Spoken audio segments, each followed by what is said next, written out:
Megan, welcome. Thanks so much for being here. Thank you so much for having me. Appreciate it, Katie. Well, I'm so excited we finally get to have this conversation. And it's always fun when a real life friend is on the podcast and we get to just have a conversation and then share it. And I'm especially excited for this one because I know you know so much on so many topics. And also, just from knowing you personally, I know how incredible your heart is and your passion for helping people. And I know that's going to come through in today's episode. I didn't know until researching for this episode that you are also a doula, though. And I would love to, before we jump into all of our topics of today, hear about what that has been like for you and how you got into it. Oh, well, thank you. And yes, it's quite perfect timing, right? You and I have met in community setting among amazing people, great environment, good wine and food, and have built an amazing friendship. And it's nice to connect in this way. Yeah, gosh, I was very passionate about doula work and the birth process because of its connection to transformation, right? I am not yet a mother, but I studied the practice because I could see how much a woman would change along the way, and this connection to this new being, and how that comes about through transformation in self. And this kind of connects to our conversation in community, because a big part of a doula's job is simply to witness the woman in her birth process, right?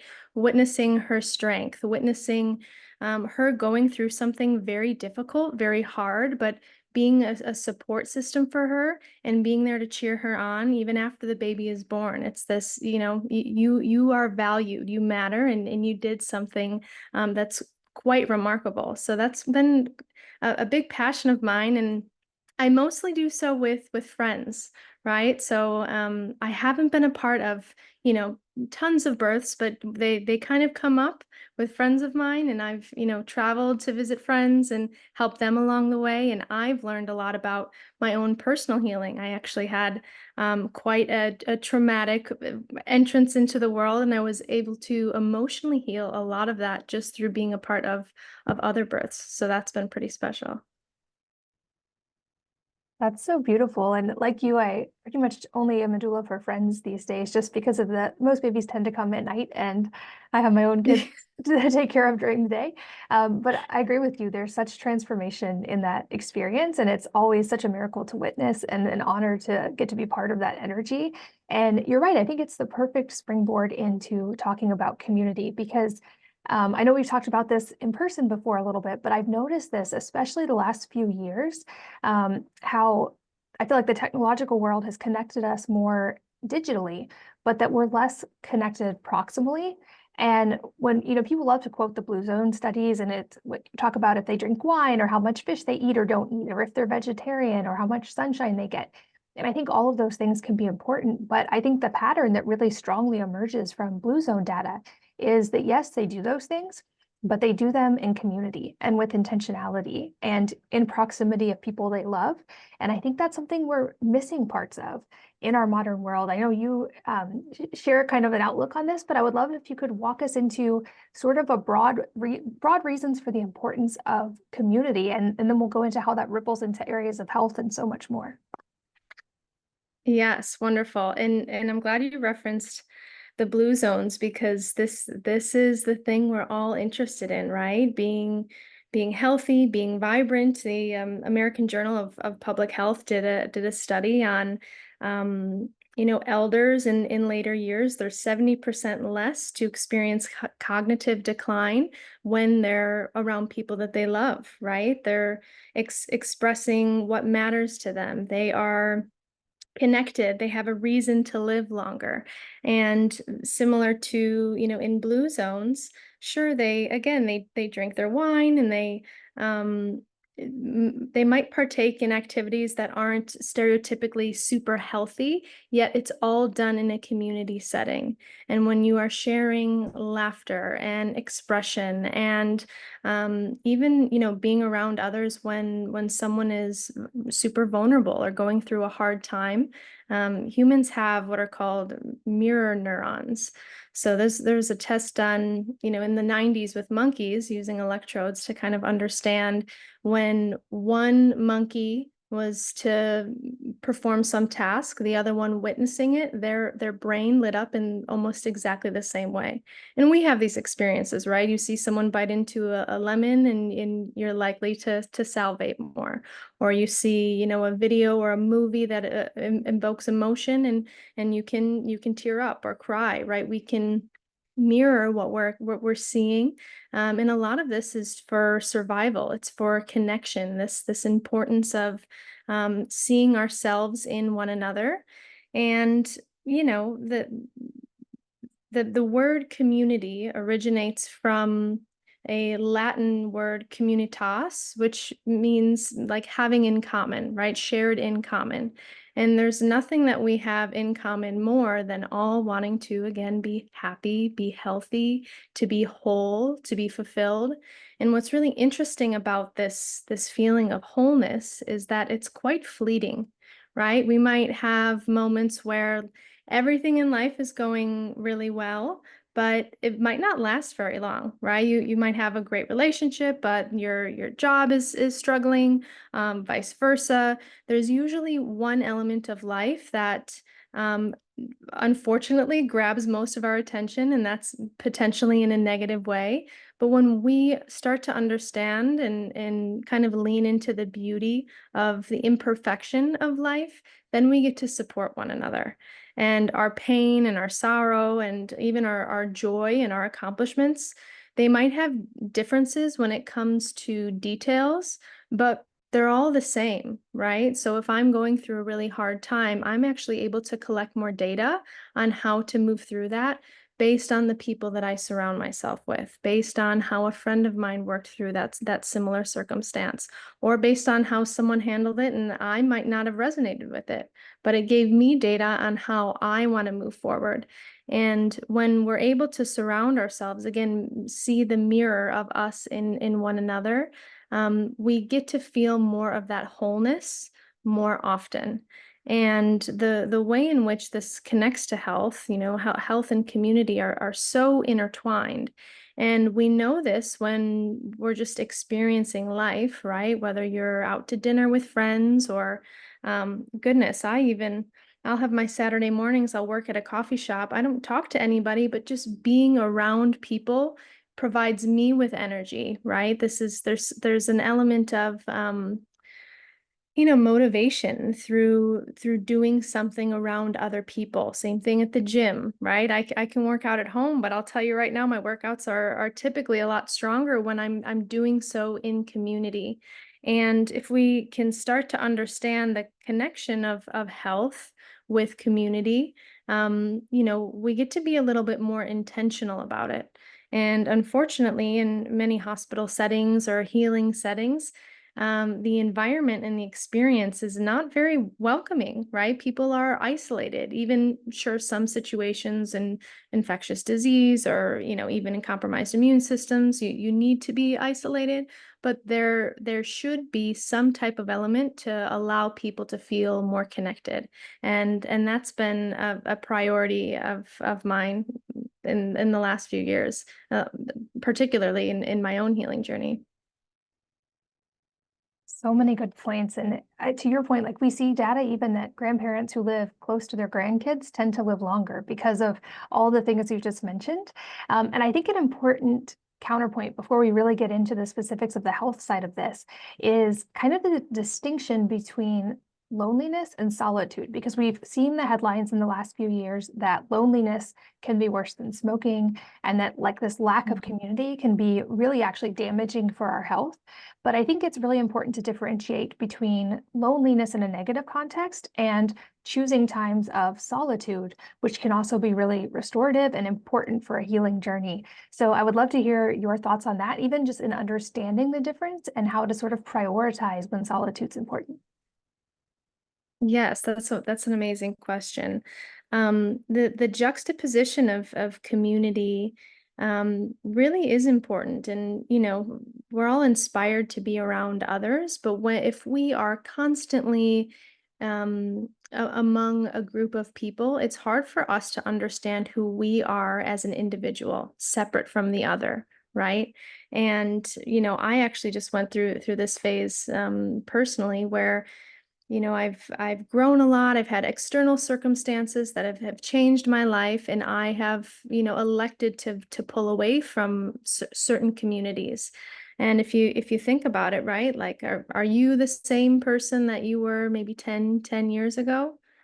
Likely not, right? So the people that you spend time with are likely going to change too. So there's this molting process. There's this quietude, which is similar to a solitude of really pulling back to reflect on the direction of life. And it can be challenging at times because there's this in between, right? I recognize that I don't necessarily resonate with the old me or old patterns or old groups of people I used to hang out with, yet I haven't yet grown into the new me that reflects the direction that I'm going.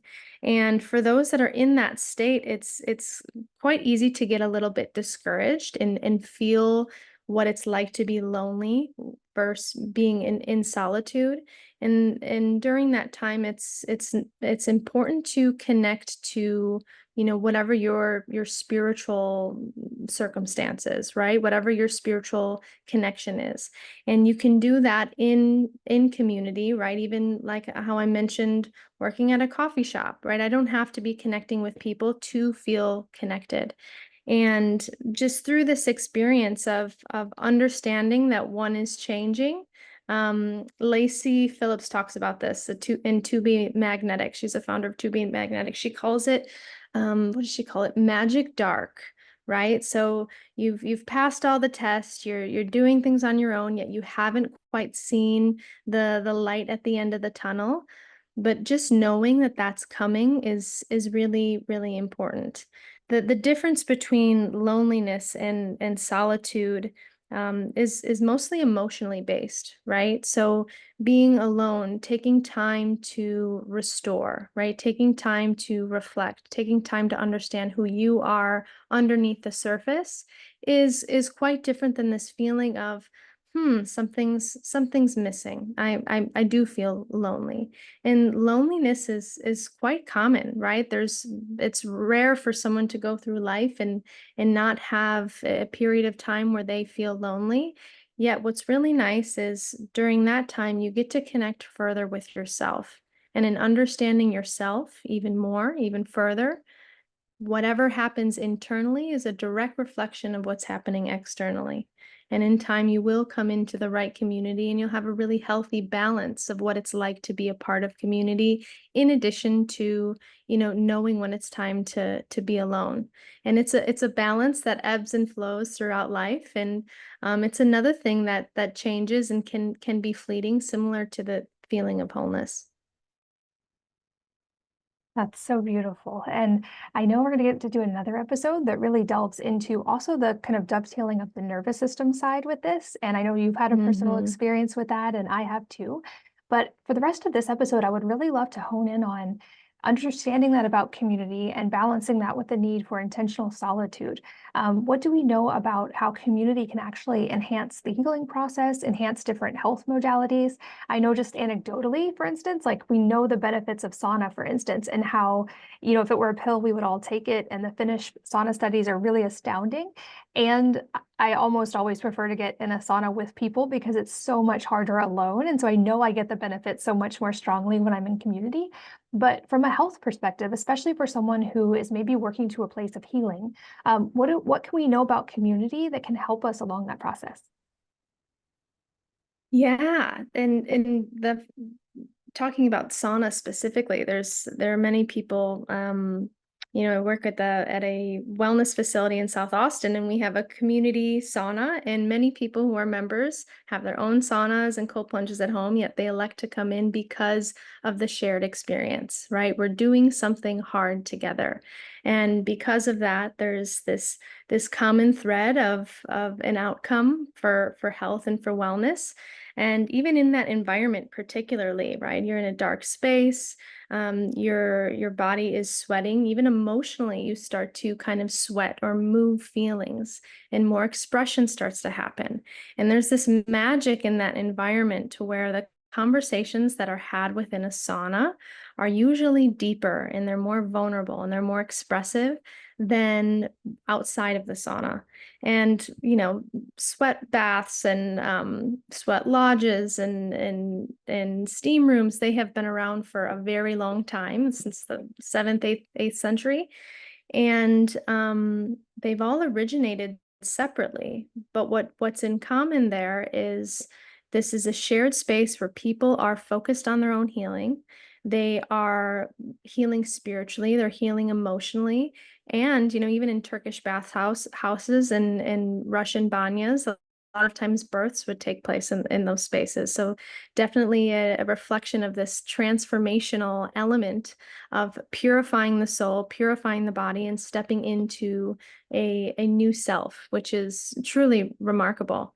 Um, this connection that we feel, the way that we can um, show up better for ourselves and others when we're being witnessed, when we're seen. I think often of when way back when I was a a high school science teacher right out of college. So 23 years old, teaching 15, 16 year olds.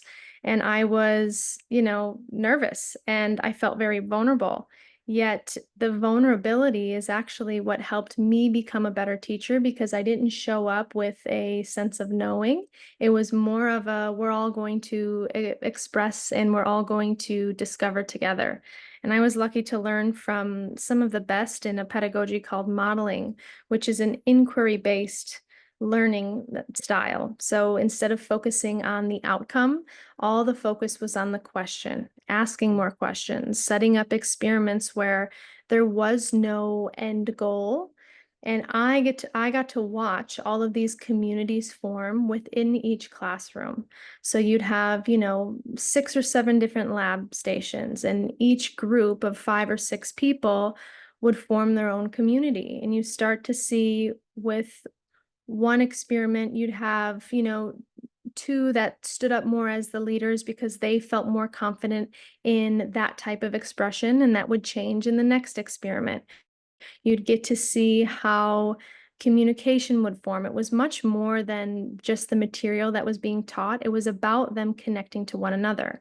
And through all of this creative energy being poured into what they were interested in and connecting, I had essentially no behavioral issues because there was a sense of fulfillment. And towards the end of every experiment, they'd get up and they'd present to the rest of the class, and they'd talk about what they would find. And the number of light bulbs that would go off for everyone in the classroom, including me, were far greater when a group would come up and they'd be vulnerable. We don't really know what the outcome is. We don't really know, but here's what we found. And those experiments provided so much more value than some type of protocol that was, deductive reasoning. If A and then B, then you get to C. And I, in watching how this worked, I was able to kind of transition for every single classroom, for every single, group that I taught, to help mold the community. And that element of just showing up vulnerably allowed people to kind of take off the mask. And that's when you start to get into the spiritual healing and the mental healing of, like, I don't have to, step into some role. I don't have to be some way. I'm going to show up exactly as I am. And with that, I'm starting to understand the thing behind the thing. What am I really bothered by? And how can I express that? And how can I be received? And I'm actually received in a way that I thought I was going to be rejected, but it seems like the person I'm connecting with has that same experience that I've had, and now I feel that much closer to them because of it. So this is kind of this underlying element of community that is so important, right? This validation of you matter, this, affirmation of you being valued is something that keeps us kind of ticking and moving forward and expressing and creating in the world. That's so beautiful. And I know one thing I hear from people often is that they, even if they understand the importance of community, it seems like it's elusive in the modern world, or that it's not just naturally built in the way perhaps it was in future generations, and certainly long ago when we lived in small communities. So I'm curious if you have any tips for cultivating community wherever we live in our own proximity. I know you do this so incredibly with Kuya in Austin. And so anybody in Austin can obviously go there and get immediate benefit from the community for people who aren't already plugged into an amazing community. I know for me, I had to learn to Mhm. actually cultivate it myself and be the one who initiated the community. But do you have any tips for that? Yeah, I do. This is where I feel like trust really comes in, right? Like, you're meant to meet you're meant to meet the people that you're meant to meet, and the timing on that is also divinely orchestrated. So a big part of this is trust, right? um just spending time in places that bring you happiness, and going into those spaces where you have the mental door open of I'm ready to receive new friends, I'm ready to receive a new relationship. I'm open to learning from other people that share common interests, right? Jim Rohn talks about, I'm sure you've heard this quote, you're the average of the five people that you spend the most time with. And it's worthwhile really reflecting on that, right? Who do I spend time with? What have I sampled from each person, and what have I taken in, um, as an expression of self? And if you don't like where you are in life, or if there are certain attributes in people that you see that you spend time with that, you're looking to kind of transition out of, it's helpful to be really clear on the reflection that you want, right? Who am I interested in spending time with?